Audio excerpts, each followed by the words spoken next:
This podcast is for educational and entertainment purposes only. Nothing stated on it, either by its hosts or any guests, is to be construed as psychological, medical, or legal advice.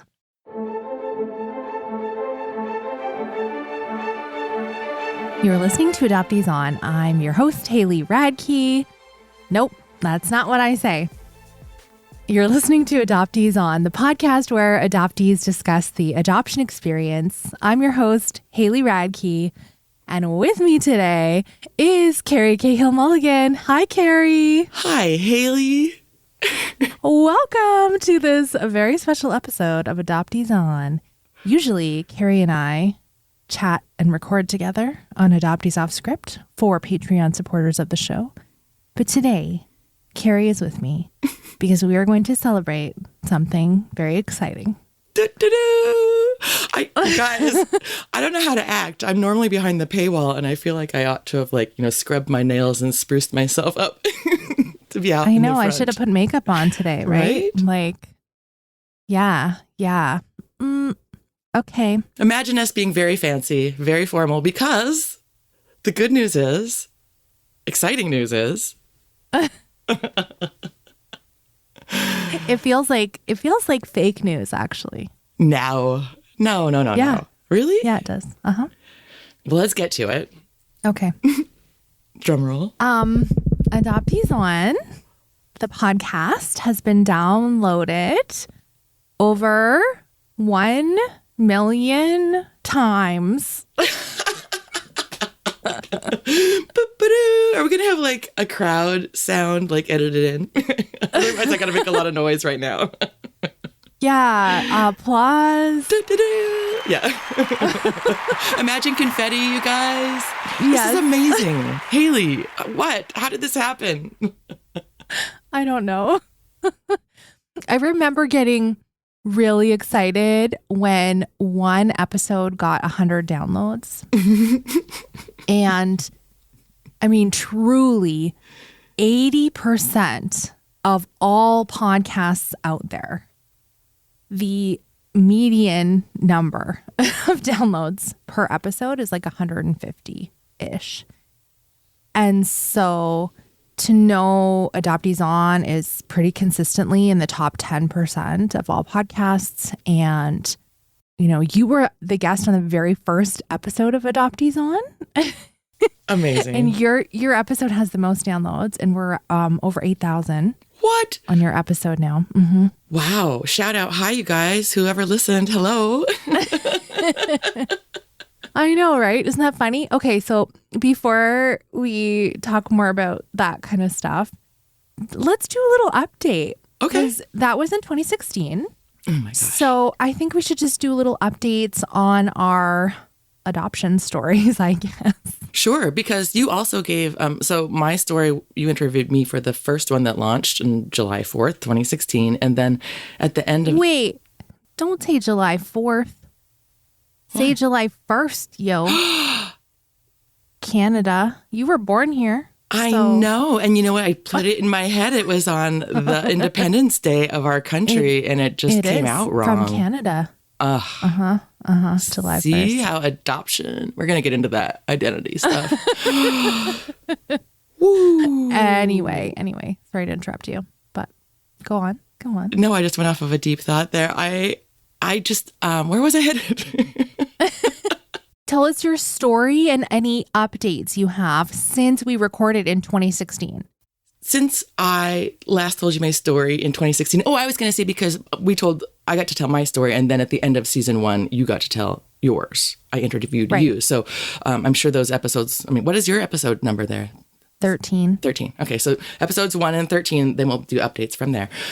I have, in the time that you last heard from me on the front of the show here, you guys, I have continued to maintain a very healthy relationship, ongoing reunion with my birth father, and with extended family on that side. I got to travel back to where he was born, where all my ancestors were born, to attend a family wedding of my sister.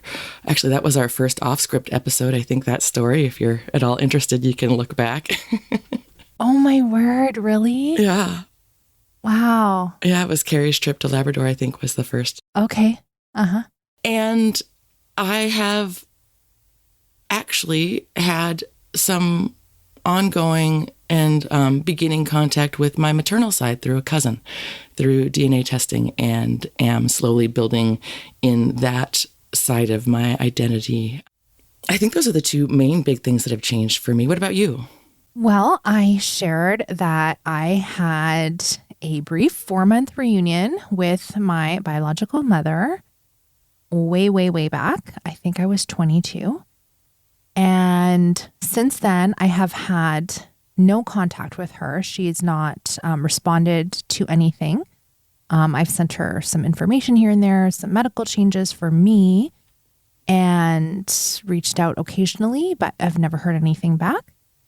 And then my maternal grandfather, who I was in contact with longer, I found out via Google search that he had passed away last year in 2021, and nobody told me. So it's just like the gift that keeps on giving, you know, like that's the surprise that, oh, and you won't be included in this either or this either. So those are some painful things. I have had a little bit of contact with a maternal cousin as well. And then on my paternal side, I've been in reunion with my dad for 11 years.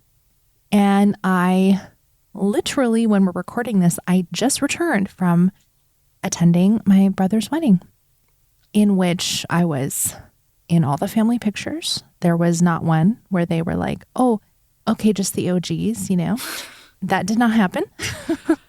Amazing. In this speech where my brother and his wife sort of were thanking all the guests and everything at the reception, he mentioned without caveat, you know, my 3 sisters.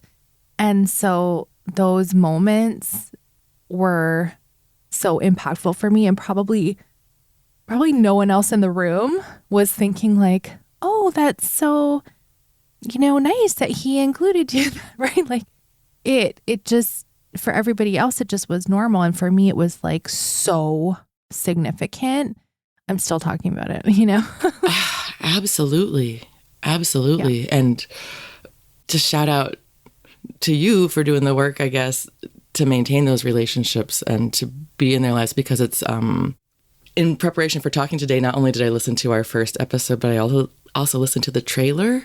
And y'all, if you have 4 minutes, go back and check out where Haley's heart was when she launched this podcast and what she wanted. And normalizing adoption reunion stories for the real life nitty gritty and what it takes to build a relationship with genetic intimates that are actual social strangers is, we don't hear a lot about that. And I just want to thank you for bringing that here, because it's wonderful to see that that's what one of your goals was starting out. And because here you are this many years in, and to have been rocked. I saw the pictures you posted and what you were describing, the sense of being so fully included was shocking. You almost can't even enjoy it because you're surprised by it and dissecting it and thinking about it and wondering and trusting and testing. And those connection parts of ourselves are not guaranteed. And so even as we build beautiful relationships, some people could look at the picture of you with all of this first family included and think, oh, wonderful, hallmark moment. But there's so much more going on. And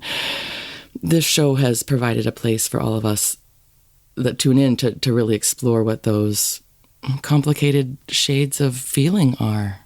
It's not just either or. There's just so many different ways we can feel about it. But there's still so many commonalities. That's really one of the things that, I mean, I guess we'll get to that next. Some takeaways from listening to the first episode. Okay, I'll be honest. I procrastinated. I put off as absolutely long as possible. I think I was messaging you several days ago saying, yeah, I'm going to listen to episode 1 and give you my notes so we can prep for this episode. And I put it off as long as I possibly could because I knew it was the most downloaded episode. And I also knew it was the first one I made. And I did all of it myself. And it took for frickin' ever to make that show. And I'm like, I feel like I'm doing a lot better now. So, but I listened and I was like, okay, you know what? It holds up. I sound very timid and I was going to say nervous, but like it's more this like meek energy. And I thought, wow, I've like grown up on the podcast, even though I was a grown up when I started it. But I'm 39 now. And so I don't know. What were your first impressions when you re-listened? Yes. Yes, they were 100% the same. And I think I've only listened to it 2 times before. And I was really pleasantly surprised at how well I thought it holded up. You must have done a really good job of editing. But also, you guys, if you have ever followed along to some of the stories that Haley has saved on the Adoptees On Instagram, I think it was, or is it your personal, where we talked about, I think it was for 500,000. No, it was for 5 years. And we talked about our story of how we first met, and the first episode that we recorded actually was not usable. So the one that you hear is my second attempt at telling my story. So a couple things hit me, and one, I was really glad I had the chance to practice on the one that got thrown away, because I think it helped me edit what I wanted to say. And I know, Haley, that you are the first person that ever asked for my adoption story in a verbal setting. Like, that's the first time I put that story together in one long breath of an hour. What strikes me in listening to it is the amount of emotion that you can hear me still processing, and some of the gaps, and some of the, the laughter that is really just processing hurt emotions and trying to get them through. There's so much of that.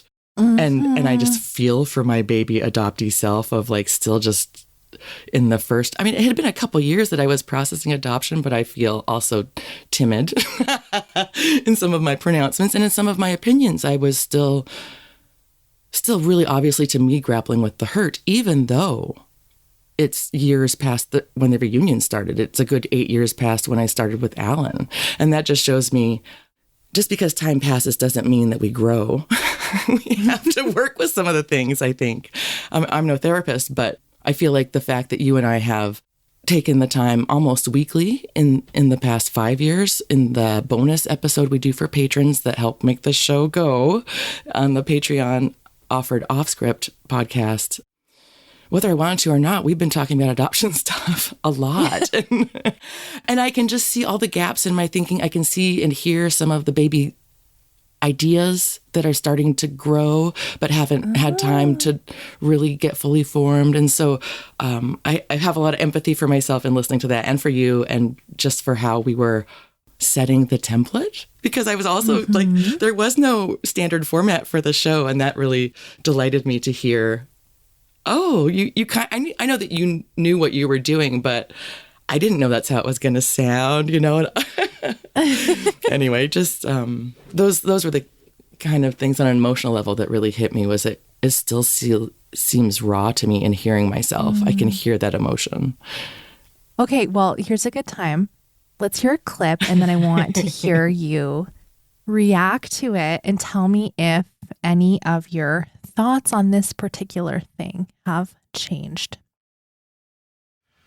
It's weird. And there's hard things in every family. And adoption is a blessing in a lot of ways. I don't mean to be, the ungrateful adoptee, but I was so surprised because I was always such a cheerleader for adoption. It felt doubly hard to be upended by the reunion process, because I felt sort of betrayed by the whole institution. I felt like I'd really only considered the upside. And then you have to, when you meet the people that walked away from you, you have to really confront that part of your history, that you weren't always chosen. Okay, so that's a pretty illuminating clip. How do you feel about adoption now? So we're 6.5 years later, and I personally haven't heard you say adoption is a blessing in a lot of ways for a long time. Wow. I've got so many thoughts that go through my head when I hear that. First and foremost is that I hear myself grappling with the lived experience of being separated from my identity and culture and mother straight from the womb, and trying to communicate that in an environment where people only at a surface level understand the glossy story of how great adoption is. And I see myself struggling with being taken seriously. And that I'm realizing that any critical pronouncements against adoption will be seen as and written off as ungrateful. I hear myself trying to make room and acknowledge people's understanding that adoption does show. What I think people really want to highlight when they are promoting the adoption is love and adoption is wonderful sort of narrative is that adoption proves how full and wonderful the human heart is of the adopting parent that can take in non-genetic kin and raise them as their own. The idea of found family and how beautiful that is, and sort of the idea that what could be better than pairing up orphans with loving families. What I hear in that quote that you just played is that I'm bouncing up against that stereotype and trying to, what I'm realizing, I guess, is that in listening to 6.5 years of other adoptee stories is that our individual stories are our own, but they are reflective of a systemic injustice. And that's what I was trying to grapple with there is the personal story that is mine and no one really should be able to argue with, but the societal vision of adoption that is in fact masking a systemic injustice, a for-profit institution, and no one really wants to look at that. And as soon as you start talking about money and adoption, people tune out and think you're a crank, but these are real things. I feel like I don't talk about adoption being a good as much anymore, but I feel like I would like to circle back and try and remember where people are at. And that when we say there's problems with adoption and adoption is trauma, what they hear is that human beings aren't good and that they can't love small babies. And what kind of monster are we to suggest that that is not good? It's a complicated answer, but it is complicated. What I have seen from both of us, but I'll sort of speak for myself, is I have become more and more radicalized over the years. Yes. Starting from the viewpoint of in childhood, like, this is a gift, you were chosen. Just imagine, had you stayed in your original family, you know, you wouldn't have anything, basically. To, oh, there are good and bad things, the both and, to, wow, just as you said, the systemic injustices, where are the upstream problems that we could stem to stop the need for stranger adoption, to stop the need for to use abolitionist language, to stop the family policing system, all of those kinds of things. It's amazing to me how far my viewpoint has shifted. And I hear you saying, if we're only talking about this radicalized view that I have, we leave everyone else behind and they just can't see it. So to talk about the both and is more of an easy way in for folks to actually listen and process alongside of us, to then see the systemic injustices and be called to act on them, not just sit on the sidelines and watch adoptees do all the work to try and center family preservation, and watch all the first parents who've lost children to try and save other mothers from becoming mothers of loss, you know. So yeah, I'm surprised how far I've come in these last years.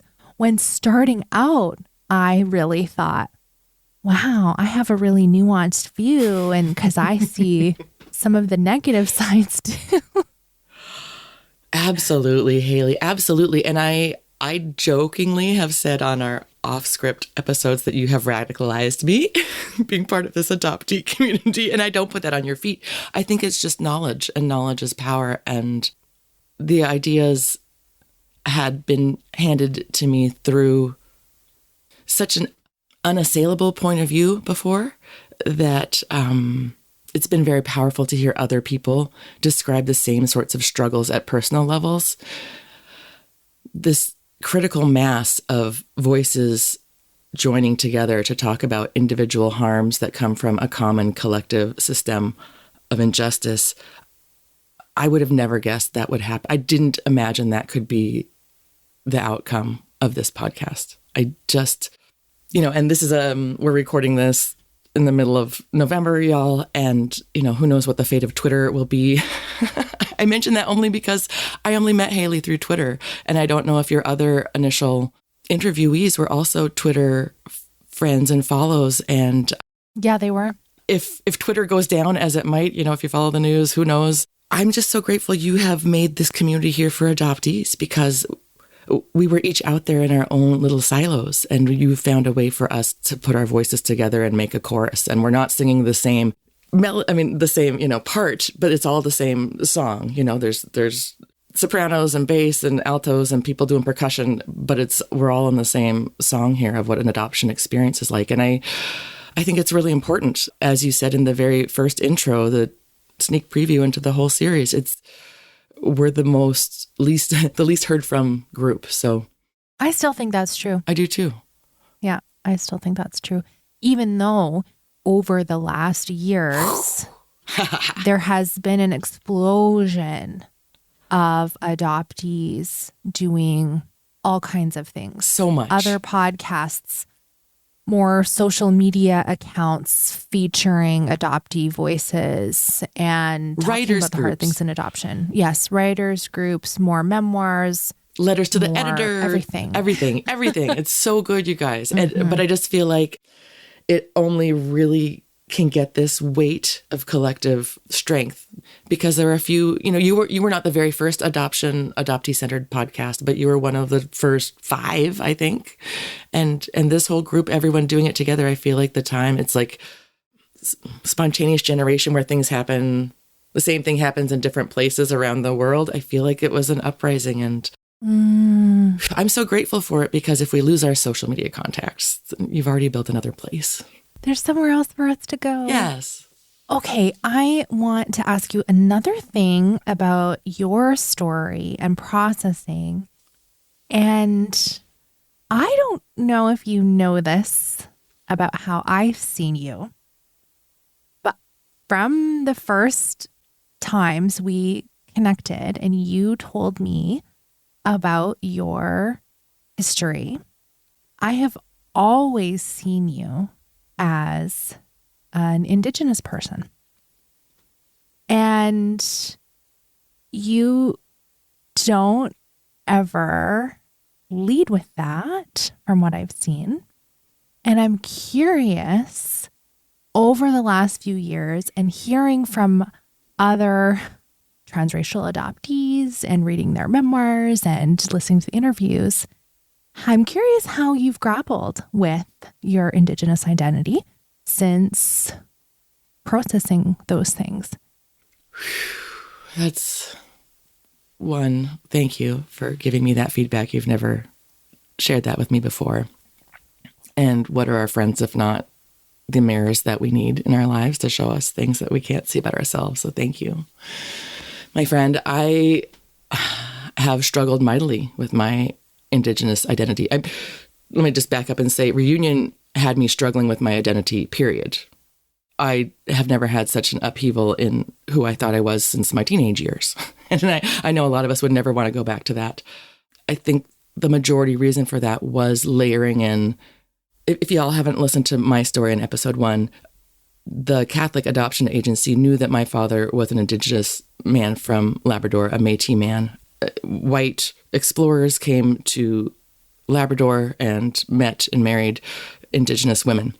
And that's what my father's history is. The Catholic charity's adoption agency knew that.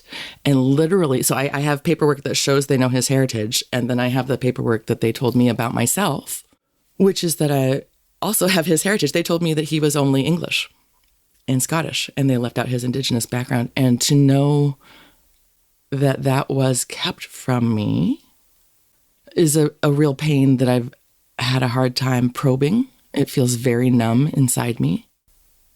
I cannot overstate how important knowing my actual ethnic heritage has made for myself just looking in the mirror every day, because now I see him, I see my birth father in my face, I see his ancestors in my face, in my body, in my hands, in a way that I only had ghosts before.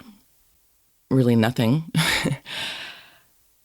But I don't have the lived experience of being Indigenous, and I pass as white. I'm white passing. I've had white privilege my whole life. And because my mother is white, so that makes me, I guess, a quarter Indigenous or whatever, I have the option to pass as white, and also the, I guess, the curse of having passed as white, so that I didn't question sooner. I was not forced to go and find this out. And at, 40 to try and figure out who am I all over again, it's been really hard. And there are the other layers of the harms that have been done to Indigenous people in this country, in the colonization that's happened, people faking Indigenous ancestry to try and get benefits that aren't theirs. I don't want to walk in that space. For me, it really just points out adoptees are not, it's not nature or nurture, but family is meant to be both. And we don't get, we get both pieces if we're lucky in reunion, but they're still not joined together. And so my experience of being Indigenous, the way that Alan experiences it and all his family experience it, is sort of limited to my time with him. Through proxy with him, I can absorb his consciousness of what he lived through. I can absorb it in pictures, but it is not my lived experience, except for in these past little times. So I feel like an imposter in my own skin. I feel like I'm appropriating my own culture still. And I'm looking forward to, I think you mentioned there might be some more, you had one episode that talked about cultural identity just last week, I think. And I don't know if there's another coming up. Was there someone else? Yeah, we're talking with a therapist about it very soon. So yeah, I'm really looking forward to that. Yeah. Well, I appreciate you sharing that. And I know it's even awkward. It was so awkward for me to say that to you, because I also don't want to put an identity on you that is not, I don't know. No. How do you say this? It's someone's own personal identity. You can't assign it to someone. But if you know my story and then you can see that in my face and in my body, then you are able to help me see that back. But also over the years of our friendship and the way you talk, including in our first interview, you talk about your body type. You talk about being in Alaska and your connection to making your stunning winter hats and dog mushing and all of these things that you go ahead and you literally attribute to your ancestors. You say it, right? So you are saying those words, but then you don't connect it one step further, where I have done that, for better or worse, not sure. No, I like it. I like it very much, but it's true. I think that it's a numb spot in my identity still, and I'm trying to live into it without appropriating it. Like it doesn't feel authentic because it's not my lived experience, even though it's my inherited experience. And, some of the things you and I have looked at a lot of papers and studies and news in the past 5.5, 6 years and off script. And we've learned about epigenetic memory. We've learned the way that memories are stored and handed down through generations. We've learned about mother cells being passed on through generations. There's science about belonging in a biological sense that I feel like my brain gets, but my heart doesn't still. I'm still like jet lagged in my own life and identity. Well, I appreciate you sharing that. I'm sure there's a lot of folks that will identify with you in that. I was surprised when I listened back to some of the things we mentioned in the first episode and the things we recommended. Also, holds up. How about that?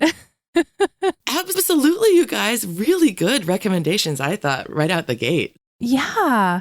So and now I have a change in her title, but Dr. Deanna Rhodes, we recommended a couple of her books. And I was, telling you in that episode, like, yeah, and her mother didn't tell her who her birth father was. And she was on the show in the mid hundreds. I thought I had written her episode down, but I'll have to put it in the show notes for everybody. And to that point, she was still searching for her father. And this year in 2022, she finally found her father. And that story is really, really remarkable. So you can check on her Facebook if you want to hear what's up. And she's about to be featured in some very large media platforms. Ooh. Sharing that story. Mm-hmm. Wow. Yeah, it's really tremendous. So she's continued to write to and support the adoptee community over the years, which is really amazing. And the other blog we were talking about was Lost Daughters, which they haven't been as prolific in the last few years, but there's still so many good pieces over there. You and I talked through the stages of reunion that were listed on the Origins Canada website at the time.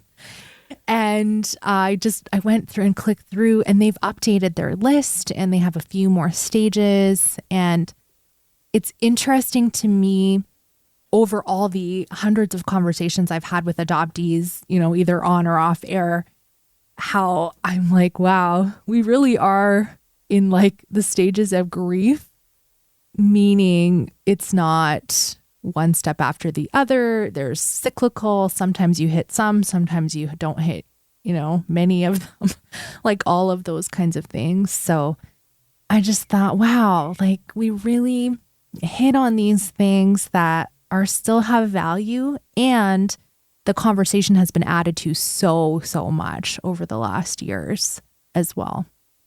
I absolutely agree. It was very fun to see. And I was talking about some books that I was recommending, and those books still stick with me. So that's really fun as well. Absolutely. Okay. So we've talked a little bit about off script here and there. And just to clarify, that is the Patreon podcast that folks get if you're supporting the show on Patreon. It's every week as well. So there's, 2 episodes a week. And when Adoptees On is on a break, off script is still going. So if you ever wanted more, to hear more from me and Carrie, there's your chance. But as you mentioned, we first connected on Twitter, and then I asked you if you wanted to, help me with Patreon and start recording together. And we literally built our friendship through recording Adoptees off script episodes. And this is going to sound very weird. And I think we also talked about it on our Instagram Live. Those were some of the only conversations that we were having at the time. It wasn't like we were texting each other in between or messaging each other. We were just like building a friendship, recording on audio. Yeah, it's wild, y'all. The other thing that I kind of noticed from our first episode was like we had good rapport already, though. And maybe that's just because you're such a good listener, but I was surprised, like, because we'd only talked one other time before. It was for the first failed one. It wasn't like we had any. And because you asked, I told you everything and have been doing it ever since. You're just such a good listener, Haley. It's a funny thing to have all of you in on this friendship, because it's more mirrors. Like when you posted this picture of us today asking for mailbag questions, so many other people were like, it's wonderful to see you together. Like they're enjoying our friendship growing in real time with us. That's right. Yeah, it's like a community friendship. Right. A communal friendship.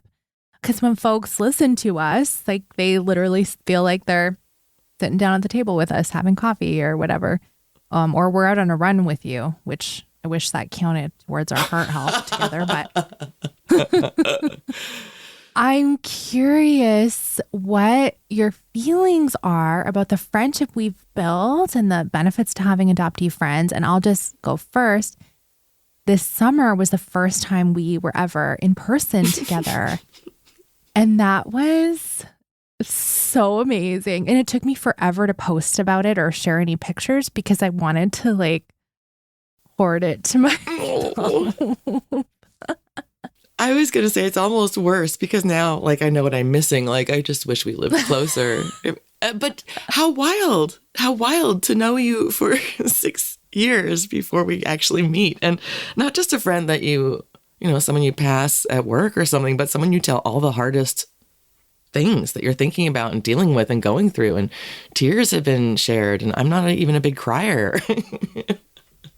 Yeah, exactly. Is there anything else that you feel about having a recorded friendship out for the world, for the patrons to be part of?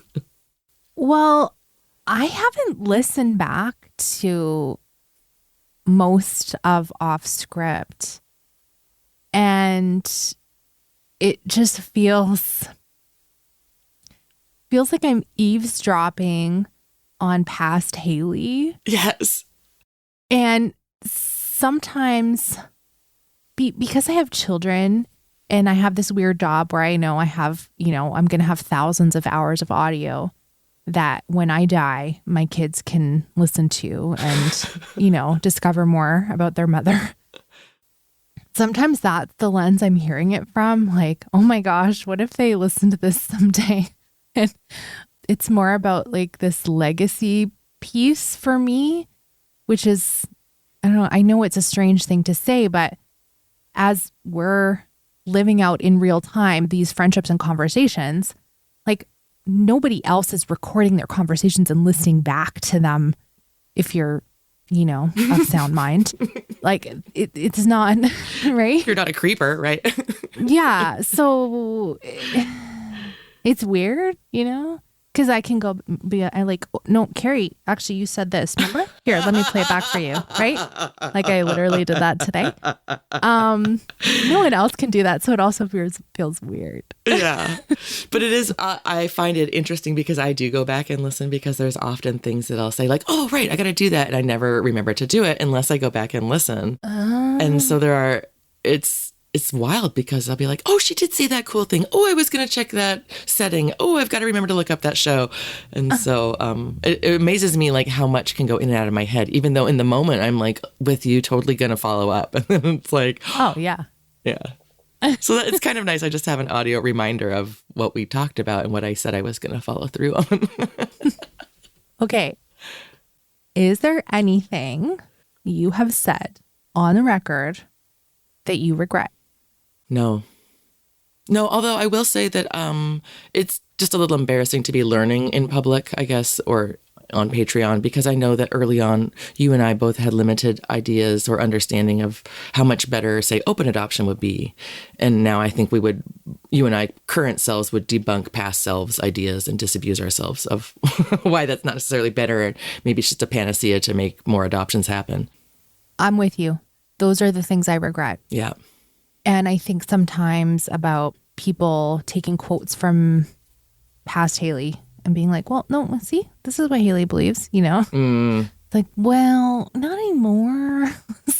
I mean, in that way, it's kind of interesting to me because we have a real record of our own thinking and growing on this subject that's intimate and important and I think socially applicable to lots of people. One other thing that I've really come away with through listening to so many stories and being in community with adoptees is realizing that we should be building bridges with other people who are searching for social justice and other causes.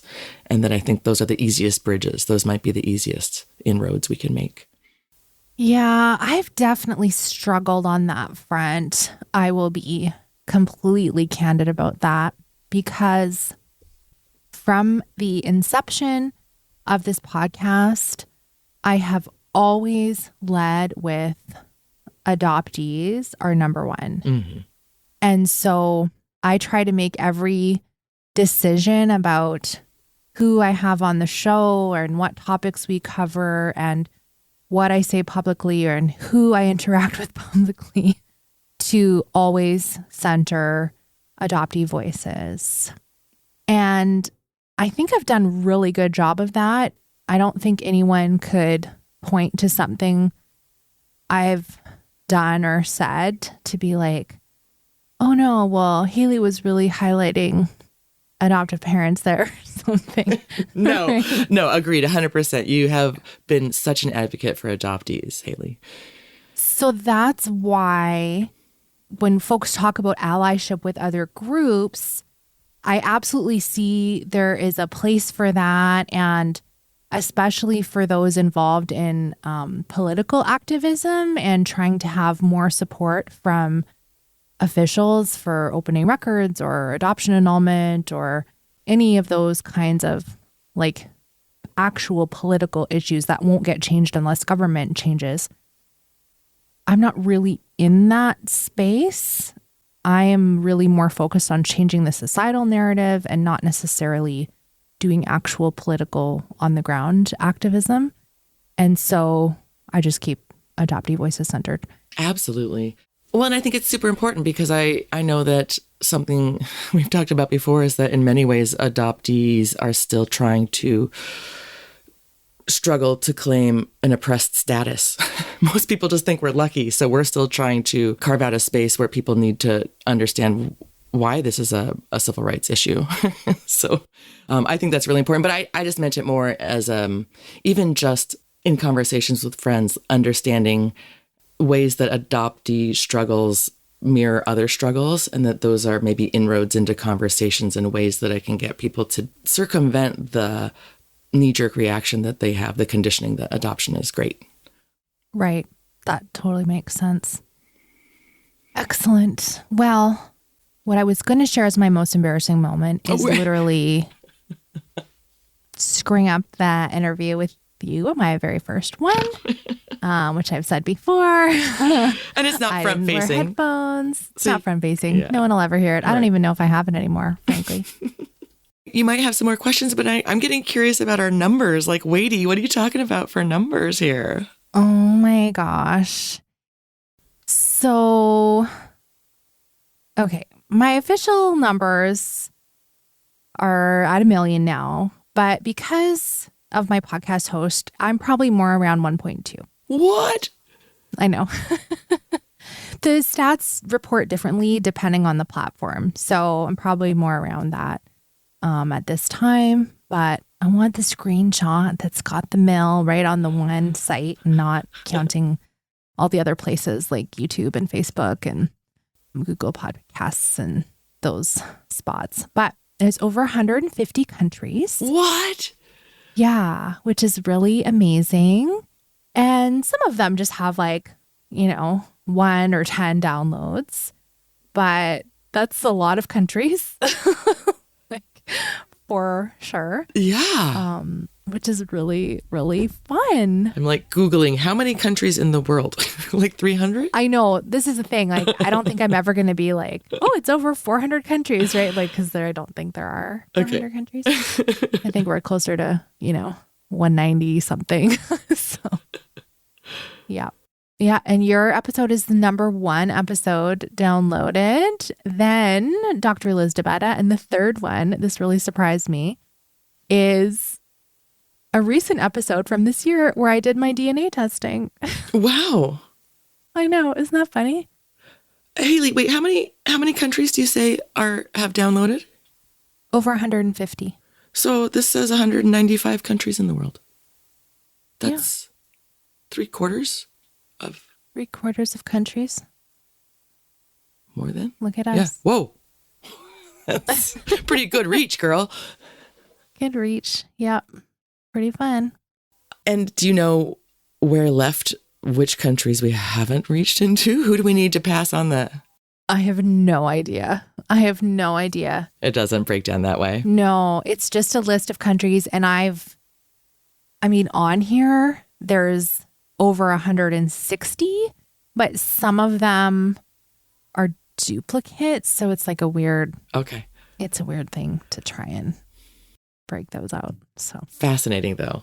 Internet stats. It's strange.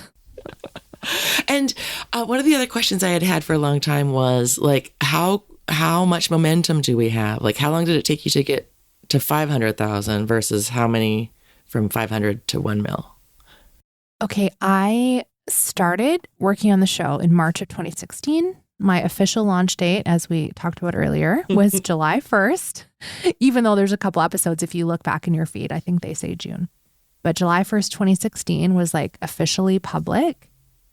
And I hit 500,000 downloads in September of 2020. Okay. And so it's taken me just over 2 years to go from the 500K to 1 million. So it's doubling. Well, kind of. Okay. Right? Right? You got the same amount in half as much time.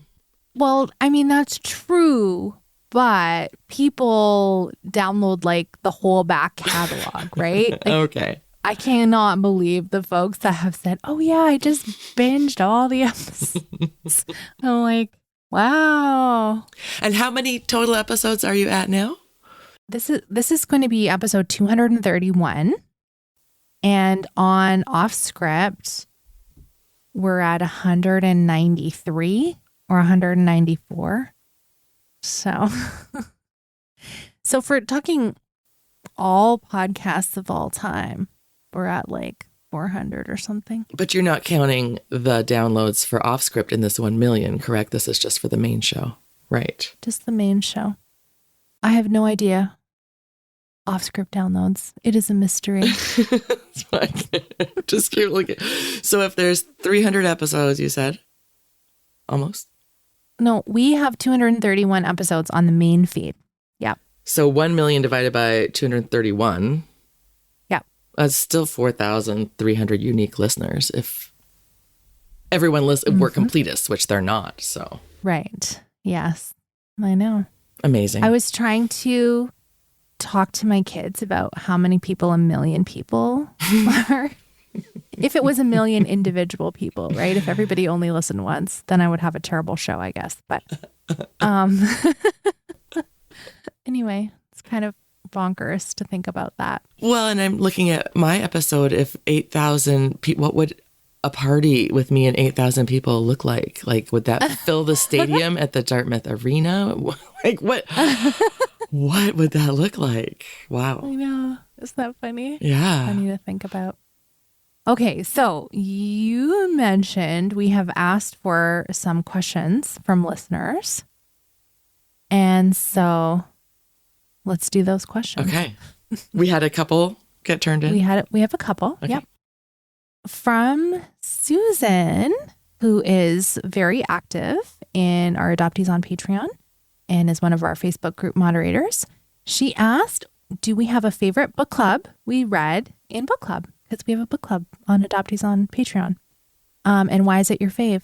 So, Carrie, as the main host for book club, how does it feel to try and choose your favorite book child? That felt really painful. I was like, no, we're not going to answer that question. How am I supposed to answer that? But I love that Susan asked it. And what I landed on is that for me personally, my favorite book was Susan Devon Harness's book, Bitter Root. I think that was the first book of the book club. Is that right? That we did together? Or was it just the first book in the year that we did it? It wasn't. We never did it really as the book club, you guys. It was the first. Oh, we did. Yeah, we did. Okay. We did. Susan came. Yeah, that's what I thought. Okay. Yeah. Mm-hmm. I know that I had read it earlier as when we were just doing sort of a book reading challenge before we developed the book club. But for me, that one has had the most personal impact because, as we were talking about, help me develop my own Indigenous identity. Seeing someone else struggle with that on the page was monumentally helpful. It was the mirror I didn't know I needed. I still felt like I was creeping in over someone's shoulder that wasn't a story that I really had a right to hear. But that was, for me, the most important, selfishly. What about you? That's amazing. Okay. Well, just as I feel it's unfair to ask you this as host of our book club, It's impossible, right? it also feels unfair to me because a lot of the authors of these books are my friends. Right, And right. so I can't just pick one. This is going to be a full cop out. Okay. For YA, I really loved reading For Black Girls Like Me by Mariama Lockington. It is tremendous. Love it. I enjoyed the reading experience. I enjoyed the book club experience, all of it. And I was so thankful the book was in the world. Like, Same. As far as literary memoir, I'm going to say Dr. Jenny Yejin Will's older sister, not necessarily related, is such a beautifully written memoir, and hauntingly so. She is just a tremendous writer. Loved. And then for also literary memoir plus adoptee activism, Tree of Strangers by Barbara Sumner. I really enjoyed that. I love Barbara. She is so freaking feisty and just says it like it is. She's who I want to be when I grow up. And my last one, I'm going to say, because this style of memoir is so cutting edge, in my opinion, with essays and photos and art. It is The Guilt of an Infant Savior by our friend, Megan. Megan Colleen Galbraith. For those of you who aren't on a first name basis. I wasn't sure if you're going to leave it there. No, I know. An adopted child's memory book. And her, she's just amazing. And if you've ever been to one of her writing workshops, she's amazing. So yeah, those are my picks, because I just couldn't do just one. So it's total cop out. Sorry, Susan, but I think I need to start writing some blog posts where it's like the top 10 from 2022, or Oh yeah. Just to give more shout out to all of these. It has been so wonderful. You guys, if you are not yet part of our Adoptees Off Script book club, Adoptees Only book club, even if you're not a big reader on the page, you can get a lot of these books through audiobooks. And even if you don't think you would want to get through a whole book, even just coming to the book club discussions, I have found discussing adoptee stories with other adoptees just to be the added bonus for this whole podcast that I didn't know I needed. It has enriched my life beyond measure, and the chance to think deeply about these books and come up with questions has afforded me the chance to be a lifelong learner in a way that I didn't know I needed also. It's such a bookworm bonus that I've been allowed to help facilitate in this group. I just can't thank you enough for that chance. Best. It's so good. We have so many good book club recordings on Patreon for sure. Okay, I think we got a couple questions left, and then we're gonna wrap up. This question is from Kelly. What do you think are some big needs or areas of adoptee activism that are lacking leadership or workers? For me, I feel unqualified to answer this because I don't, honestly, there's so much going on out there and I don't know really what the holes are. I feel like you and I we're good at trying to process the news and share the news, but we are often focused on our own stories and how to change the narrative. So in that vein, since that's sort of where my heart is, trying to change the narrative, I feel like the biggest thing that we could each do, you're going to hate me for this, you guys, is I think we got to all go to therapy. We have to start with therapy, not even joking. We've got to work on the stuff that's really hard. And then I think we have to have the conversations with our people in our lives, like start with the closest conversations. And then if we're brave, I think we can take our opinions and our experience just louder, and letters to the editor and blog posts and sharing in all the ways that people are getting brave to do, because I feel like we just need to, I feel like we're making progress on cracking this narrative. And I feel like the faucet has gone from a trickle to sort of mostly open to like, I feel a flood could be coming and the time is right. And so that's where I'm hoping that the activism will go. What about you? What do you feel? Do you have any thoughts? Well, I think you're absolutely in the right order, because I just see when people serve out of the brokenness, it really takes a toll on them. And especially when you're talking to your in real life people, because you're going against the things they've always believed, that adoption is beautiful and it was the best gift. And if you are challenging that in any way and seem ungrateful, it is, it's so subversive. It can be very painful to hear the people you love say, you're wrong, you're just bitter. Who are those people you're hanging out with online? Like, it's so painful because you've summoned something up in yourself to share, like this very true part of your soul deep down, and sharing your hurt and grief and pain. And for your trauma to be invalidated, it can be so deeply painful. So I love that you said therapy first so we can work from a place of strength. Truly, yes. I too agree that most of the impact we can have is with our in real life folks, because, you know, as much arguing on Twitter as people want to do, it's tough. It's tough out there. Yeah. And I don't also really see big gaps anywhere except for the upstream problem solving. You know, we talk about why is there ever a quote unquote need for adoption? And really a lot of the issues are, as you like to say, maternal supports, because you don't even have paid maternity leave down there. Healthcare access, just a living wage, you know, all of those things. Affordable childcare, right? Exactly. So thinking about the upstream work, whereas you might not see that as adoptee activism, but I see it as adoption prevention. And so, you know, in my opinion, that's a great place to serve in. Okay. The last two questions I'm going to combine. These are both from mothers of loss, and I suppose they're asking for hearing adoptee advice. Okay. My daughter tells me she loves me so much. I believe she truly does. What I don't understand is, why is she not actively participating in a relationship? I initiate most communication. She'll respond in due time.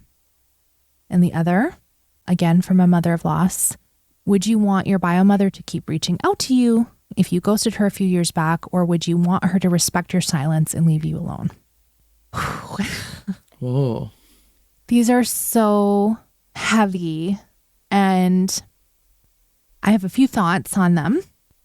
My first one is that I really believe adoptees are entitled to know their information, but no one is entitled to relationship, right? And we've heard that from multiple guests. And so for folks who have unprocessed trauma, to come back into relationship can be extremely challenging, triggering even, and so painful on all sides that relationship can quickly become untenable. And so this also may sound like a cop-out. Carrie, I'm going to borrow from what you just said. We need to all come into this having done our own work. And so the more you want from your, child that you relinquished, the more you need to go to do your own work in therapy. We would say the same thing if it was an adoptive parent asking the question. Do your own work first and hope for the best. Yeah. Carrie, do you have thoughts? Well, I know, as the person in a reunion relationship now on my maternal side, I've been the super flaky person, and there's no malice behind it. It's not unprocessed emotion as far as I can tell. It's just that it's hard to add intimate relationships later in life. It's hard. And I'm sure that there are unprocessed things that are weighing into that. I know that I developed a hot and cold attachment style early on. And I think that plays out anytime there's new, big, exciting relationships for me. Like I go towards and I run away, and I go towards and I run away. And I don't want a blanket statement for all adoptees, but I think that is not uncommon in trauma for lots of people. And so I think that both can be true. Child can love you and also not initiate. And it particularly, I mean, I don't know this person, either person, but if there's stuff that's not been processed, it's harder. You're going to get more of that, and it's going to be more intense towards and away, I would think, because that process is running unexamined. Yeah. The other thing I would say about estrangement or ghosting, so I have been on the receiving end of my mother's ghosting, which was extremely painful because you just kind of wait and wait and wait, and there's no like end point where they say, don't ever contact me again or something, right? There's just nothing. Mm-hmm. And I have also been the person who estranged. And so when the people I am estranged from reach out to me, it is unwelcome. I feel that my silence is communicating that I do not want contact. And so I find myself in this very strange place of I have reached out to my biological mother, as I said earlier in our call today, a few times to either do medical advice or do a check-in and say, I'm here, I'm still open. And the silence I get back is communicating to me, I don't want contact, I don't want. And so it's painful. And then to be on the receiving end of what unwelcome contact is also painful. And I hope it stops. So it's weird. It's weird to be in this place of limbo, and it's hard. And these are things I have to work out with my psychologist in the therapy room. And it's no one else's responsibility to fix that for me, but me, because that's my reactions to those situations are mine. It's no one else's. So. Thank you for sharing that. That is such an interesting predicament I hadn't ever considered that you're in. And I do think that the episode with Tony Corsentino, where he talks about the differences between secrecy and privacy, apply here a little bit. I feel like parents owe their children an explanation, a history, a genealogy, if they're not able to raise them.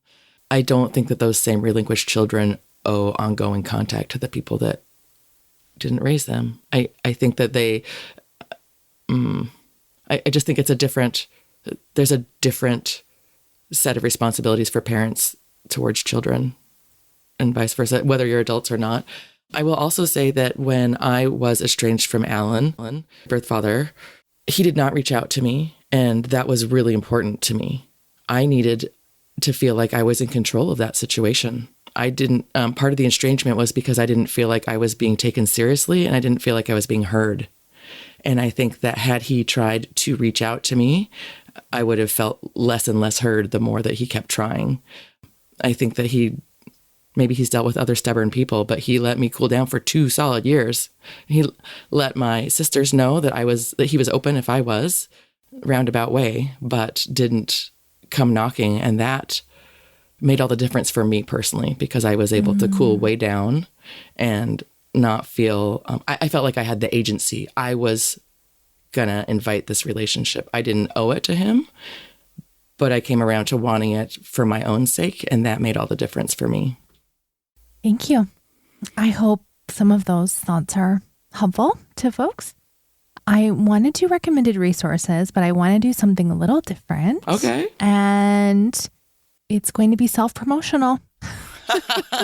Okay. You first. Yeah, we'll both do it together. You're in on this.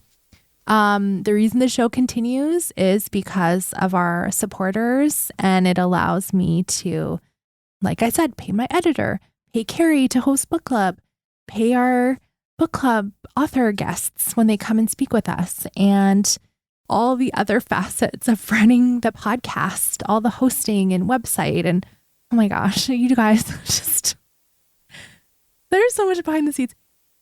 This is no shade. It's so funny. So many people start podcasts and then it's just like, there's a few episodes and then they're gone. That's why, because there's so much work behind the scenes.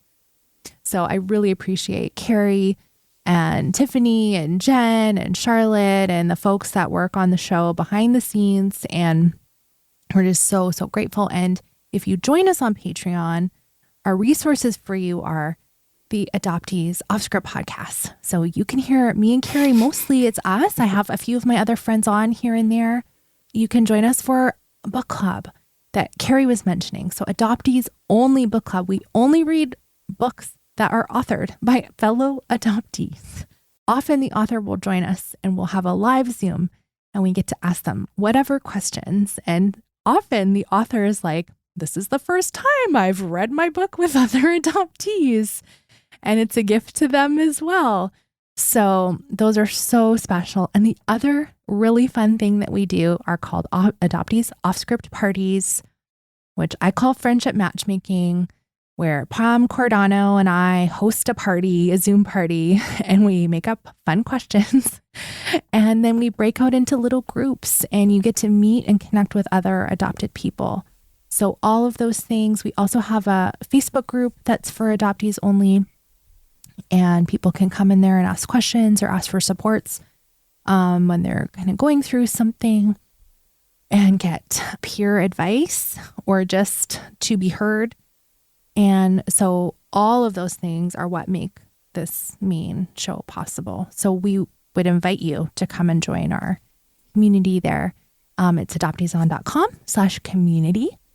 And for those of you where finances are a barrier, no worries. This show is a resource. I want it to always be free and no paywalled content. I have literally told my husband, if I die, you are not allowed to put this behind a paywall. You have to keep it free and keep paying the Libsyn bill so it stays up for folks.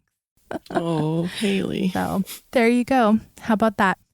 So yeah, I'm going to just brag about Carrie just for a minute. She and I work to put book club selections together, and Carrie has found so many amazing adoptee books that are backlist that we wouldn't even found without her. She writes the most thoughtful questions to interview authors.